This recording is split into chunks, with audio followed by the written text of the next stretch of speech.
Alright, folks, let's keep it short and sweet today. If you're new here, hey, my name is Frank. Welcome to my channel where I talk about all things bookish. So today I want to talk about Tender is the Flesh by Agustina Bazterrica. And I'm going to go ahead and just leave that right here because I don't want to hold this book the whole time. So there you go. Now, this book was originally published in Spanish in 2017, and it was translated by Sarah Moses and published in 2020 in English. And I'm going to go ahead and give some content warning. So that's my dog just chilling that way. He's just going to hang out back there. He'll probably end up barking at some point. Just let him do his thing. So anyway, I do want to give some content warnings for this book because if you don't know what it's about, it's pretty dark. It's pretty explicit. This is a horror novel. And while we're at it, I'm going to probably censor these because I still haven't been able to figure out what words and terms YouTube likes to flag. I don't know what that's about. I haven't been able to figure it out since I started my channel. I'm still working on that. So I am also just going to post a screenshot of the trigger warnings that I found. Among these, I do believe that the main theme of cannibalism, essay, the loss of a child, loss of a parent, these things are more prominent, and these are the things that I'm going to be discussing more so in the video. But this is just a general list of things that you should be aware of. Now, I'm not going to lie, when I started off this book, it was a bit of a rough read. I did almost DNF it on page 10. I was not vibing with the writing style of this book at all. If I had to describe it, it felt like it started off really slow. And then as we progressed, I did get more into it and I was actually engaged with the story. And then the ending itself felt like a kick in the teeth. Now, the reason I didn't DNF this is because I spent money on it. This is a book I've had on my physical TBR for quite a while. And my general rule of thumb is I do not have any issues with DNFing. I just made a video about it last week. But the thing about it is I tend to DNF books or feel more comfortable DNFing books that I get for free. So say I'm borrowing it from the library or something like that, I will DNF library books like nobody's business. I have no issue with it. Books that I spent real money on the other hand, I do tend to kind of push through unless it is something really bad, terribly written, Age of Scorpius type of bad writing. No shade to Milo, but I mean, if you've seen any of the passages in that book, it's very bad writing. That I will DNF, but luckily I've never gotten to that point. Anyway, veering off script, as I tend to do. Sorry. So anyway, something I kept thinking to myself, especially early on in the book, I was like, is this author allergic to dialogue? The beginning of this book, it almost felt like it was narrated like a step-by-step cooking recipe and not an engaging work of fiction. So let me go ahead and give you an example of what I'm talking about. This is pretty early on in the book, around chapter 8. And so it says, after thinking it over for a few seconds, he calls his sister. He tells her that their father is doing fine and that she should visit him. She says she's busy, raising 2 kids, and running the house takes up all her free time, but she'll go soon. It's harder for her to get to the nursing home from the city, she says. It's so far away, and she's afraid about getting back after curfew. She says this with contempt, as though the world were to blame for her choices. Then she changes her tone of voice and tells him that they haven't seen each other in forever. Said she wants to have him and Cecilia over for dinner and asks how she's doing, whether she's still staying with her mother. He says he'll call back at some point and hangs up. Now, none of that was actual dialogue, by the way. It was a narration of the conversation that was happening between our main character, Marcos, and his sister, but none of it was actual dialogue with quotation marks or anything like that. It was just the conversation they had being narrated to us about, oh, well, he said this and she said that. And it's like, okay, well, what's wrong with actual dialogue? It was a phone call. You could have easily, anyway. So that was happening up until this point, which was chapter 8. That was pretty much exclusively how conversations were being explained to the reader, was through this exposition style of narration as opposed to just having actual dialogue between characters. Didn't like that. I was like, is this how the whole book is going to be? Thankfully, no, it wasn't. It's just like the writing was jarring and very clinical and not immersive whatsoever. And so I started to wonder. I asked myself the question, is this on purpose maybe to detach the reader from the horrors of this story? Because again, if you don't know what this book is about, it's essentially a near future dystopian society in which there's this weird virus theoretically that kills off all of the animals or affects every single animal, and one scratch or one bite or eating any animal that has this virus is deadly to humans. And so humans start eating each other legally. You eat 9 people and all of a sudden they don't know who you are anymore. Wait. What? Did you say eat people? Are you a cannibal, Caleb? Very strange, very weird. There's also this conspiracy theory in the book that there is no actual virus and that this was a movement by the powers that be, the billionaire class, to control overpopulation. We're talking about stress, okay? I've stumbled onto a major company conspiracy, Mac. How about that for stress? We never find out what is actually true and what is not, but the story in the book is that there is a virus. So anyway, the dialogue does get a bit better as the book progresses. I will say that I was happy to see that there were actual lines of dialogue and not just conversations being narrated to us. And if you can get past the writing style, the very abrupt, short sentences, then the story itself is pretty rancid. Like, it's pretty interesting. I use the word interesting very loosely. It's weird to think about. It's one of those hypothetical questions where you sit there and you think about it for a little too long and you start to feel like icky and get the hairs on your body start to stand up and you're like, I don't know that I like this idea. So I don't know, if you've read it, what did you think? Did you think that this book could have used a bit more dialogue, or did you like that the book was mostly exposition of Marcus's inner landscape? I don't know, let me know in the comments. But I did go into this thinking that this was going to be a plot-driven novel, but it was mostly character-driven. And usually I don't mind that. I do prefer a character-driven story, but I don't know, just I guess because I wasn't expecting it and I was hoping that it was going to be a bit more plot-driven, it was a bit of a letdown for me, I'm not going to lie. Now, this entire story is written about a single character, Marcus, experiencing a series of events, and it's about his feelings about said events. So I started to understand that the reason that it was written in this way was because this man was living in literal hell. I just tried to picture what he was going through, and it seems like a horrible version of hell, to be honest with you.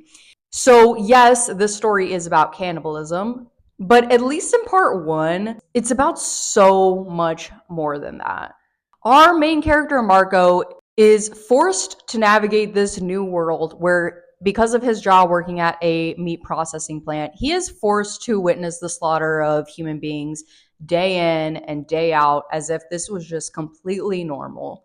On top of grieving the death of his infant son, Leo, being the sole support system for his father who was living in an assisted nursing home, having an estranged relationship with his sister and her family, her husband and her kids, and navigating a failing marriage with his wife who is completely falling apart after the loss of their son. At its heart, this is a story of grief, powerlessness, and navigating a new world that has systematically and brazenly declared whose life is worth something and whose isn't. In part 1, Marco is just doing his best to make it through each day after his wife has left. She's gone to stay with her mother. He is just navigating his day-to-day life as best as he can.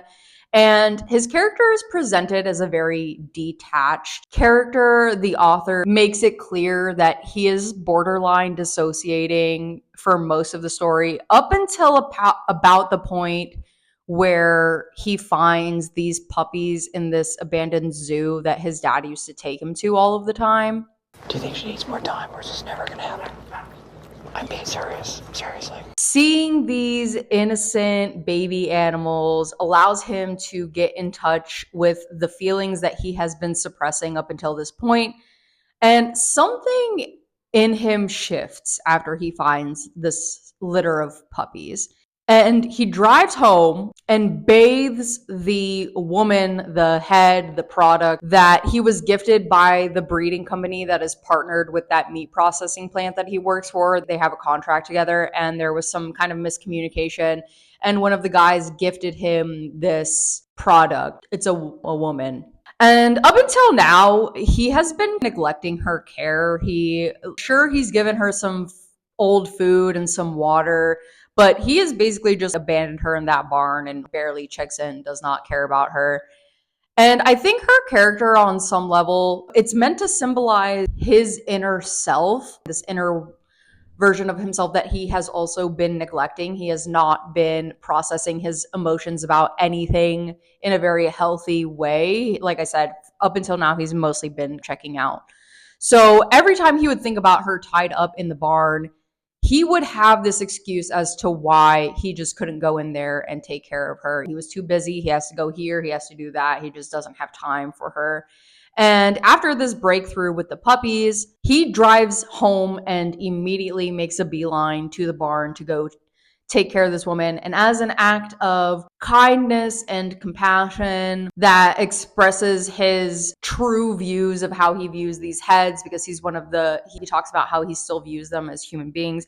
And so bathing her is this act of kindness. At least at this point in the book, that's what I thought it was. But boy, oh boy, was I wrong. I was so wrong. And that is actually where part 1 ends. Part 2 opens up to a bit of a jaw-dropping moment, I guess we could call it.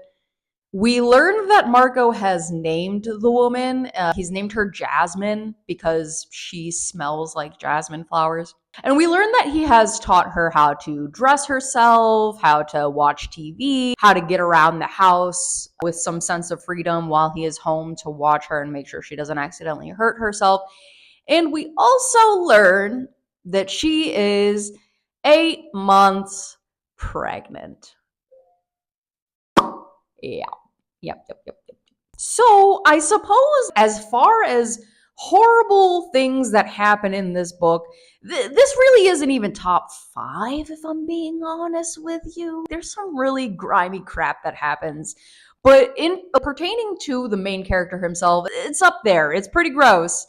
And I didn't really know how to feel about this at the time, because we learned she's only 20 years old. And he's significantly older than that. I'm pretty sure he's in his 30s or something like that. And then when she gets dropped off at his house, at that point, she has spent her entire life being raised in a breeding facility in captivity. They cut out their vocal cords. All of these heads is what they're called, these human beings that are bred for being eaten.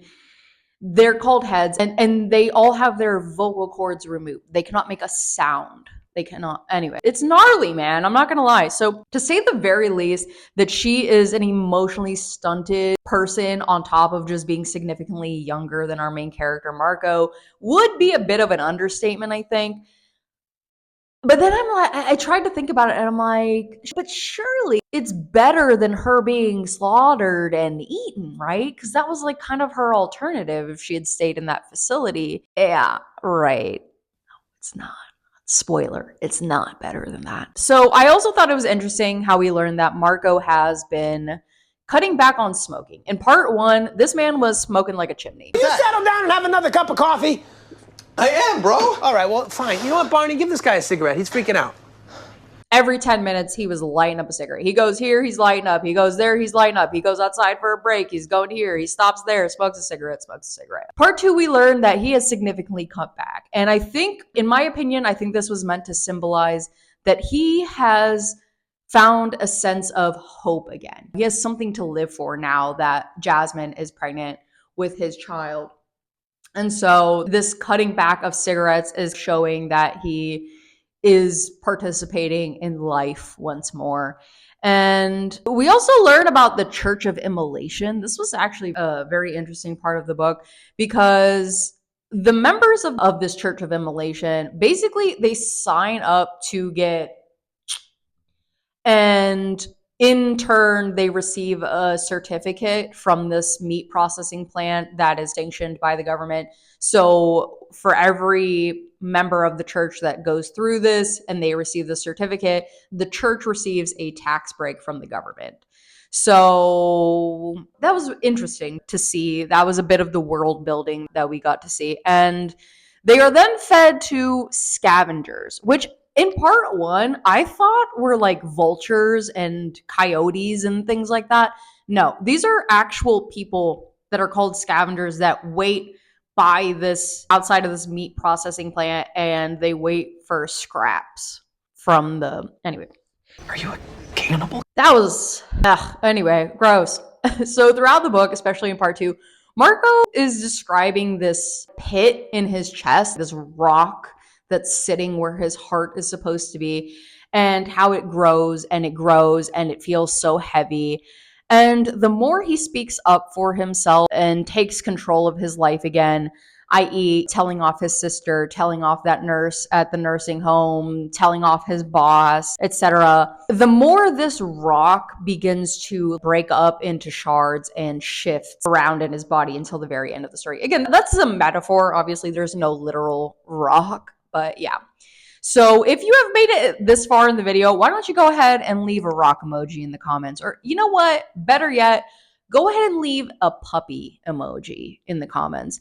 Rest in peace to Jagger, Watts, Richards, and Wood, the 4 puppies. That was rough to read. Rest in peace, little guys. So there is quite a bit that happens between the scene with the members of the Church of Immolation and the end. He attends this weird dinner party with a bunch of billionaires at this game hunting reserve, and his father passes away. He has to go to this end of life wake ceremony that his sister is hosting, despite the fact that she never went to go visit their dad.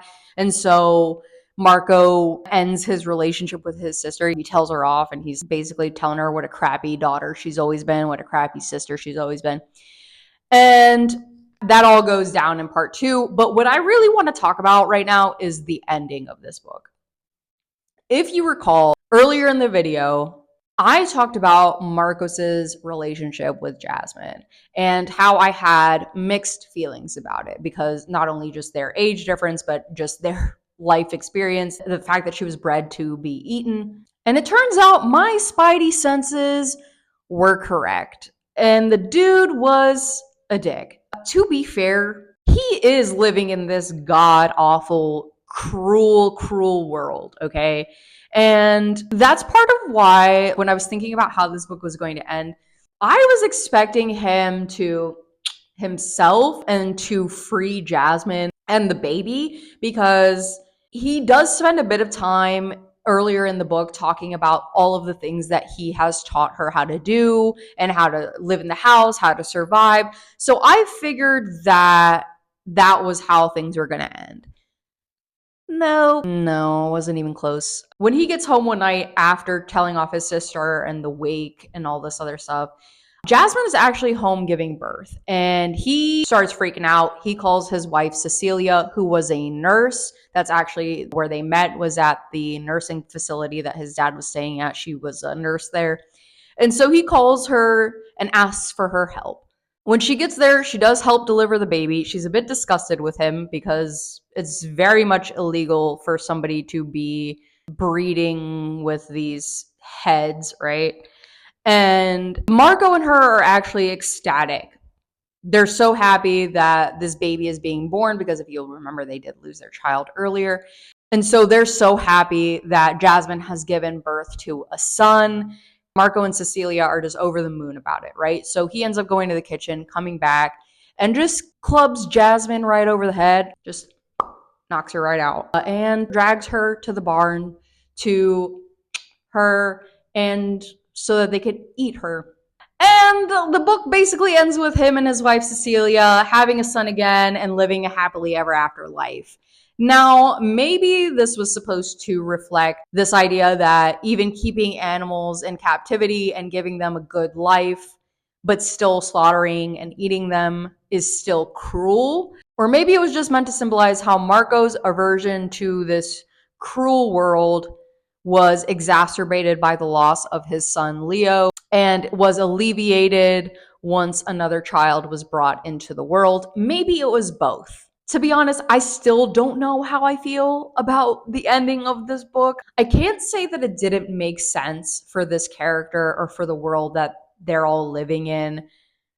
It's just not how I wanted things to end. And if you have read it, I would actually love to know your thoughts on the ending. Did you think it was wrapped up well, or did you find yourself wishing that it had gone differently? Let me know in the comments because, like I said, I still don't know how to feel about this. So, yeah, until next time, guys.